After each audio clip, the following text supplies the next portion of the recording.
नमस्कार, जय हिंद, वंदे मातरम।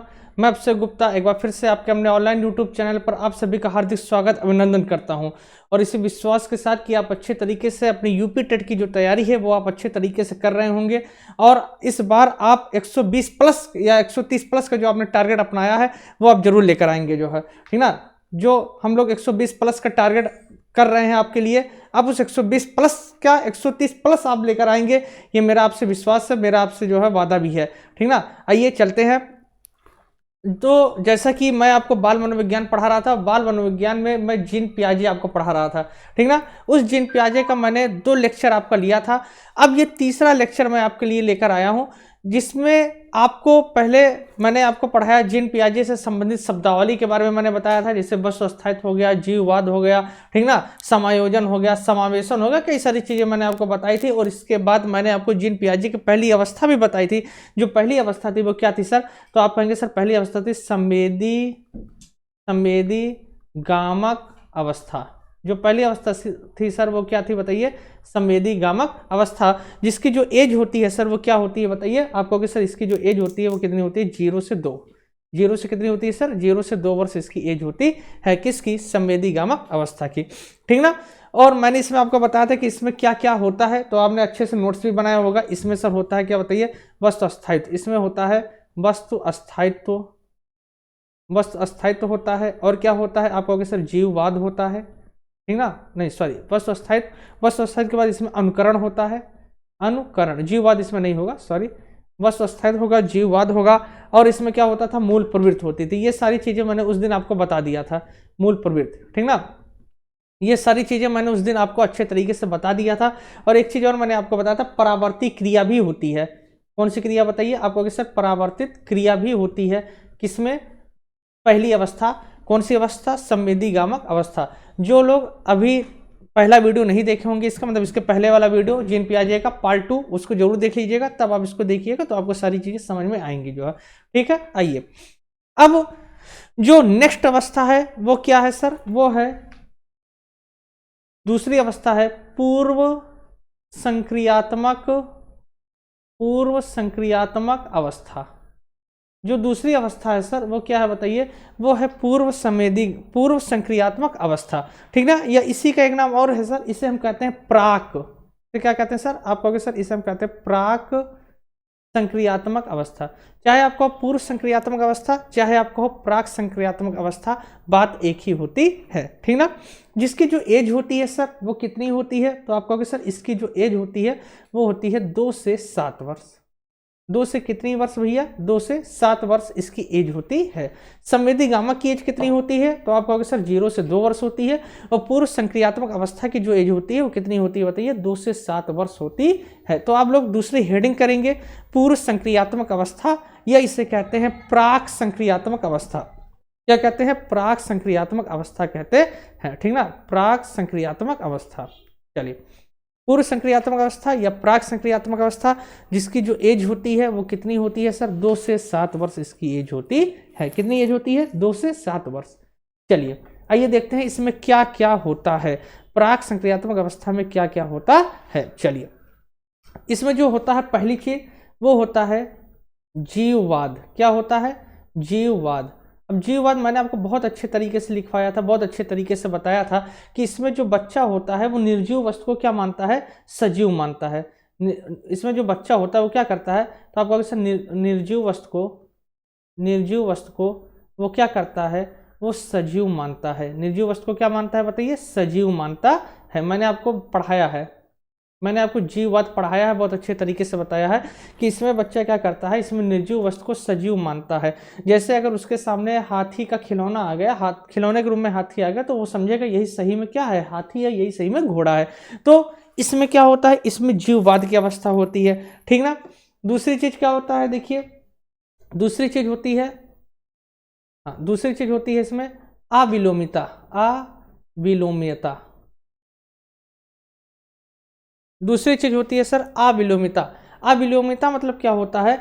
इसमें बच्चा अपनी मूल दिशा पे लौट नहीं पाता है।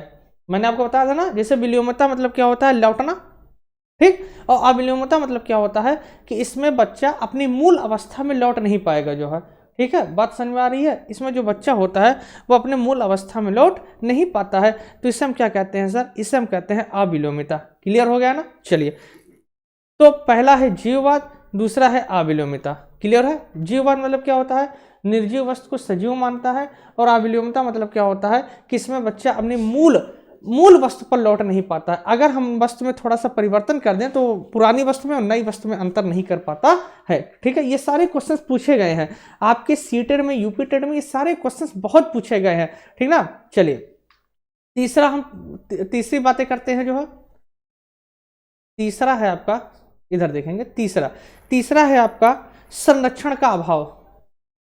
संरक्षण का अभाव, आप सब हेडिंग करते हुए इसको बनाएंगे नोट्स। ठीक ना। नोट्स क्या बनाना है, आपने ये सारी चीजें शब्दावली पहले ही सीख ली है, इसलिए मैंने इस सारी शब्दों को आपको पहले बता दिया था।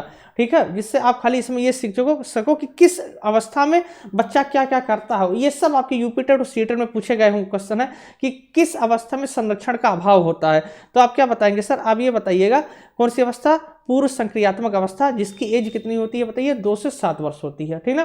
तो जीववाद हो गया, अविलोमता हो गया, और तीसरा क्या है बताइए, तीसरा है संरक्षण का अभाव। क्लियर है। चलिए नेक्स्ट चलते हैं। इस अवस्था में जो होता है, इस अवस्था में बच्चा गिनती करना प्रारंभ करता है। अब बताओ 2 से 7 वर्ष का जो बच्चा है वो गिनती करता नहीं करता, 1 2 3 4 सीखता नहीं करता।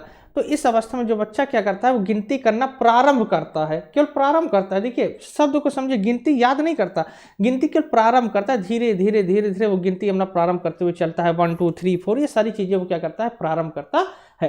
क्लियर हो गया। तो इस अवस्था में जो बच्चा होता है वो क्या करता है बताइए, वो गिनती करना प्रारंभ करता है। ठीक। और इस अवस्था में जो बच्चा होता है वो आत्म केंद्रित होता है। इस अवस्था में बच्चा क्या होता है बताइए, तो इस अवस्था में बच्चा आत्म केंद्रित होता है। आत्म केंद्रित मतलब समझ रहे हैं, मतलब वो अपने ऊपर जो है धीरे धीरे खुद को, मतलब धीरे धीरे वो क्या होता है, वो दूसरे पर जैसे निर्भर नहीं रहता, वो धीरे धीरे कई सारी चीजें खुद करता है। जैसे खुद से खाना खाना सीख लेता है। ठीक ना। अब वही 7 साल का बच्चा वो धीरे धीरे खुद से खाना खा लेगा, खुद से कपड़े पहनना सीख लेता है। मतलब ये नहीं वो अब दूसरे पर वो निर्भर नहीं रहता है, वो अब खुद पे निर्भर होने लगता है। तो पांचवा क्या है सर, पांचवा है आत्म केंद्रित। एक बार सर प्रीवियस वाला लगा दीजिए। हाँ, जीववाद, देखो पहला है जीववाद। जीववाद मतलब होता है निर्जीव वस्तु को सजीव मानता है।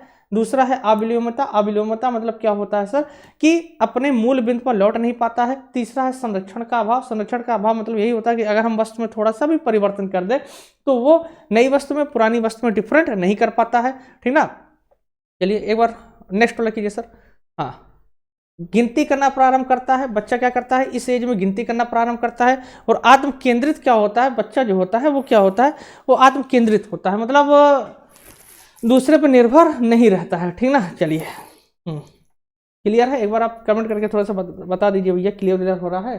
चलिए अब तीसरी अवस्था हम बात करते हैं, तीसरी अवस्था की, मूर्त संक्रियात्मक अवस्था। आप हेडिंग करेंगे मूर्त संक्रियात्मक अवस्था। मूर्त संक्रियात्मक अवस्था आप हेडिंग करेंगे क्या बताइए, मूर्त संक्रियात्मक अवस्था, जिसकी जो एज होती है वो होती है सर 7 से 11 वर्ष। एज कितनी होती है बताइए, 7 से 11 वर्ष। जिसकी जो एज होती है वो कितनी होती है बताइए, 7 से 11 वर्ष होती है। ठीक ना। हमने आपको जितना वहां पे आपको मेन टॉपिक बताया था, जितनी शब्दावली मैंने आपको वहां पे बताया था, सेम वही शब्द आपको बस केवल इसमें करना है और कुछ नहीं करना है। ठीक ना। अब देखिए ये है मूर्त संक्रियात्मक अवस्था, 7 से 11 वर्ष की अवस्था।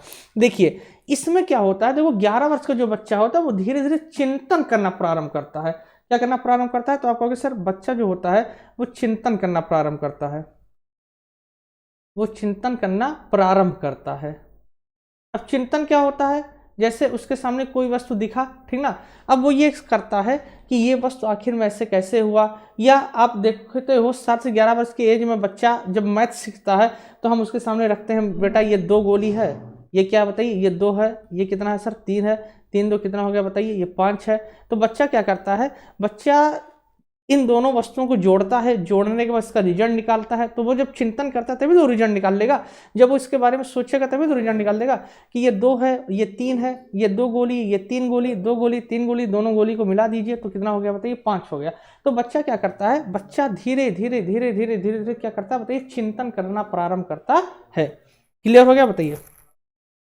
बच्चा क्या करता है, बच्चा चिंतन करना प्रारंभ करता है।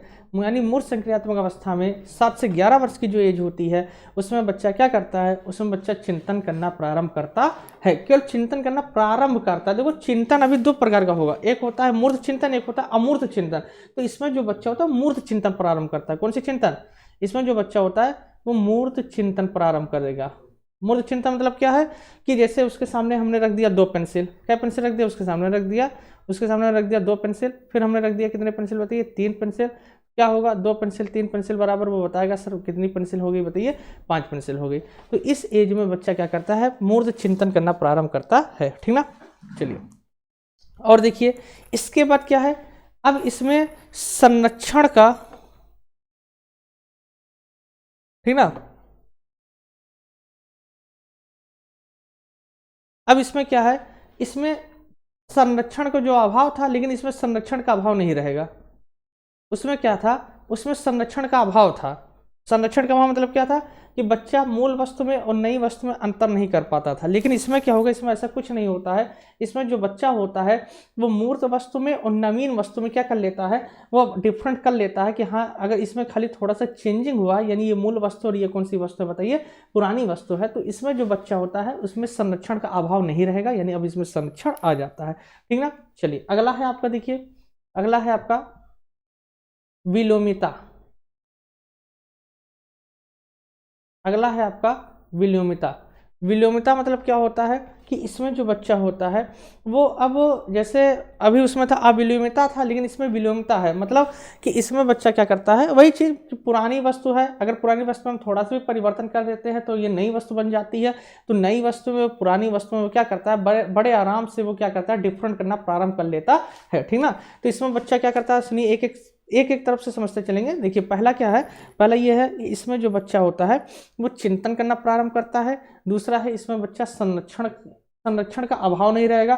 तीसरा है विलोमिता, मतलब कहने का क्या मतलब है कि इसमें बच्चा नवीन वस्तु में पुरानी वस्तु में आराम से अंतर कर लेता है। ठीक ना, और देखिए अगला है आपका क्रम।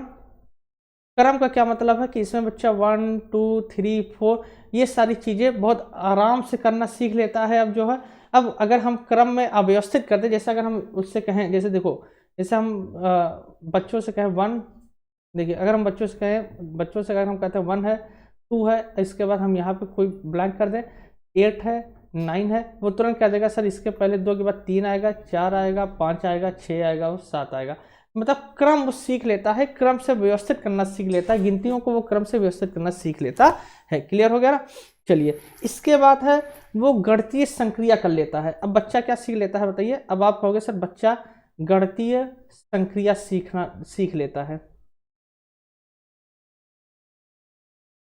देखो पहला क्या है, पहला बच्चा चिंतन करना प्रारंभ करता है, दूसरा है विलोमिता, तीसरा है संरक्षण, अब ये सारी चीजें उसके अंदर आ जाती हैं। चौथा है क्रम, वो क्रम से व्यवस्थित करना सीख लेता है। पांचवा है गणितीय संक्रिया, वो अब गणितीय संक्रिया यानी जोड़ घटाव गुणा भाग यानी गणित के थोड़े से जटिल क्वेश्चन भी वो क्या करता है, वो सॉल्व करने का प्रयास करता है। क्लियर हो गया ना, क्योंकि अब 7 से 11 वर्ष की एज होगी तो धीरे धीरे बच्चा क्या करता है, वो गणितीय संक्रिया अपना करना प्रारंभ कर लेता है। क्लियर हो रहा है ना, तो बच्चा जो होता है वो गणितीय संक्रिया क्या करता है बताइए, प्रारंभ करता है।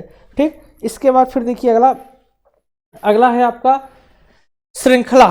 श्रृंखला मतलब क्या होता है, बच्चा अब श्रृंखला करना प्रारंभ करता है, श्रृंखला बनाना प्रारंभ करता है। देखिए अगली हेडिंग आप कीजिएगा, बच्चा श्रृंखला बनाने की प्रवृत्ति करता है। श्रृंखला मतलब क्या होता है, वो गणित की एक लंबी लंबी श्रृंखला, मतलब जैसे अगर हम जोड़ की एक लंबी श्रृंखला दे दें तो वो जोड़ की लंबी श्रृंखला भी क्या कर लेता है, अच्छे तरीके से सॉल्व करना प्रारंभ कर लेता है। ठीक ना, जैसे देखो जैसे 1 यहाँ देखते हैं, देखिए जैसे अगर मैं आपसे कहूँ जो है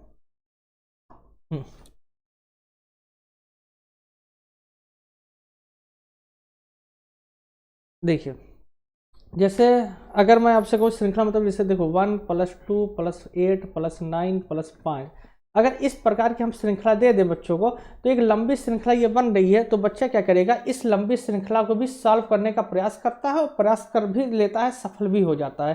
तो बच्चा क्या करता है, बच्चा एक लंबी लंबी श्रृंखला को भी क्या कर लेता है बताइए, सॉल्व कर लेता है। ठीक ना, अगला है आपका वर्गीकरण। अगला क्या बताइए, अगला है आपका वर्गीकरण। यानी जो बच्चा होता है वो अब क्या करता है, अब वो ठोस, द्रव और गैस तीनों में वर्गीकरण करना प्रारंभ कर देता है। जैसे पदार्थ की 3 अवस्थाएं मान लीजिए होती है, ठोस होती है और द्रव होती हैं और क्या होती है बताइए, गैस होती है।